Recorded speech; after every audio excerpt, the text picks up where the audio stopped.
मायावती को कांग्रेस बनाएगी प्रधानमंत्री का चेहरा। अगले 8 दिनों में होगा बड़ा फैसला। अस्सलाम वालेकुम, मेरा नाम फखरुद्दीन अंसारी, आप देख रहे हैं फखर भारती। तो आइए देखते हैं इंडिया न्यूज़ की रिपोर्ट। इंडिया न्यूज़ की रिपोर्ट के मुताबिक उत्तर प्रदेश ही नहीं बल्कि देश के सियासी गलियारों में चर्चा इस बात की हो रही है कि क्या उत्तर प्रदेश में मायावती इंडिया गठबंधन में साथ आएगी या नहीं। सूत्रों की माने तो कांग्रेस अभी भी इस प्रयास में है कि उनके इस गठबंधन में मायावती साथ रहे। हालांकि ना तो मायावती और ना ही कांग्रेस की ओर से इस बात पर कोई आधिकारिक जानकारी साझा की गई है।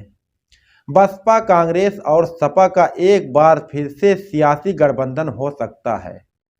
हालांकि तीनों पार्टियों ने इससे लेकर अभी कोई पत्ते नहीं खोले हैं, लेकिन कहा यही जा रहा है कि अगले 8 दिनों के भीतर उत्तर प्रदेश में गठबंधन को लेकर एक बड़ा सियासी उलटफेर हो सकता है। सियासी गलियारों में चर्चा इस बात की भी है कि प्रियंका गांधी और मायावती की लोकसभा चुनाव में एक साथ मिलकर चुनाव लड़ने को लेकर टेलीफोन पर बातचीत हो चुकी है। ये बातचीत सोनिया गांधी की पहल पर शुरू की गई है। वही एक चर्चा इस बात की भी हो रही है कि कांग्रेस मायावती को बतौर प्रधानमंत्री के चेहरे के तौर पर भी प्रोजेक्ट करने की कोशिश कर सकती हैं। हालांकि कहा यही जा रहा है कि अगर सब कुछ तय योजना से ही चला तो जल्द ही सपा, बसपा और कांग्रेस उत्तर प्रदेश में एक बार फिर से साथ में मैदान में उतरेंगी।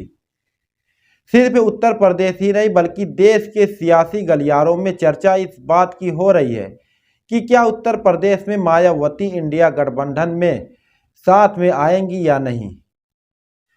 सूत्रों की माने तो कांग्रेस अभी भी इस प्रयास में है कि उनके इस गठबंधन में मायावती साथ रहे। हालांकि ना तो मायावती और ना ही कांग्रेस की ओर से इस पर कोई आधिकारिक जानकारी साझा की गई है, लेकिन सूत्रों के मुताबिक इंडिया गठबंधन में शामिल करने के लिए कांग्रेस और बसपा के नेताओं के बीच 3 दौर की महत्वपूर्ण बातचीत हो चुकी है। सियासी जानकारों का कहना है कि प्रियंका गांधी और मायावती के बीच में आपसी सामंजस्यता है। इसी वजह से प्रियंका गांधी और मायावती के बीच पिछले साल सितंबर में भी उत्तर प्रदेश की सियासत को लेकर चर्चा हुई थी। सूत्रों की माने तो इस लोकसभा चुनाव में भी प्रियंका गांधी और मायावती की टेलीफोन पर बातचीत हुई थी। बताया ही जा रहा है कि इस बातचीत के दौरान मायावती को गठबंधन के साथ आकर चुनाव लड़ने के लिए राजी किया जा रहा है। सूत्रों का कहना है कि बहुत हद तक बातचीत सकारात्मक तरीके से चल रही है। कांग्रेस और बहुजन समाज पार्टी के महत्वपूर्ण नेताओं के साथ हुई बातचीत में सीटों के बंटवारे को लेकर भी चर्चा हुई थी। सूत्रों के मुताबिक सोनिया गांधी मायावती से गठबंधन के पक्ष में सबसे ज्यादा है। उनकी पहल पर ही प्रियंका गांधी ने इस बातचीत को आगे बढ़ाया है। जानकारों का कहना है कि कांग्रेस दलित चेहरे को बतौर प्रधानमंत्री आगे रखना चाहती है। इसमें एक नाम मल्लिकार्जुन खड़गे और दूसरा नाम मायावती का आगे रखा जा रहा है। हालांकि इस मामले में अभी गठबंधन के अन्य घटक दलों को लेकर भी भरोसे में लेने की कवायद भी चल रही है। कांग्रेस और बहुजन समाज पार्टी से जुड़े सूत्रों का कहना है कि मायावती 25 सीटों पर गठबंधन के तहत चुनाव लड़ सकती हैं। गठबंधन से जुड़े सूत्रों के मुताबिक अगर सब कुछ योजना के मुताबिक ही चला तो अगले 8 दिनों के भीतर उत्तर प्रदेश में इंडिया गठबंधन को लेकर एक बड़ा अपडेट सामने आ सकता है। कहा यही जा रहा है कि चुनाव की अधिक सूचना लगते ही गठबंधन में बहुजन समाज पार्टी शामिल हो सकती है। हालांकि बहुजन समाज पार्टी से जुड़े एक वरिष्ठ नेता कहते हैं कि जब तक आधिकारिक तौर पर कोई फैसला मायावती की ओर से नहीं लिया जाता तब तक इस संबंध में कुछ भी कहना कठिन है।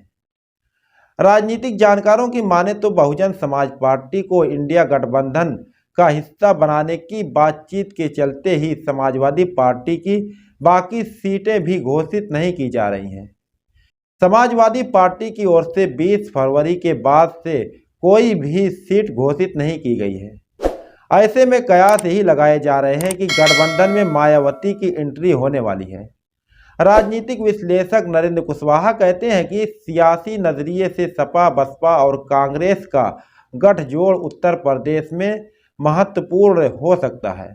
उनका मानना है कि अगर ऐसा होता है कि बसपा गठबंधन में आकर चुनाव लड़ती है तो उत्तर प्रदेश में सियासी लड़ाई रोचक हो सकती है। कुशवाहा कहते हैं कि ये बात कांग्रेस को भी भली भांति पता है कि अगर बहुजन समाज पार्टी उनके साथ आती है तो मुस्लिम और दलितों को बंटने वाला वोट गठबंधन के हिस्से में आ सकता है।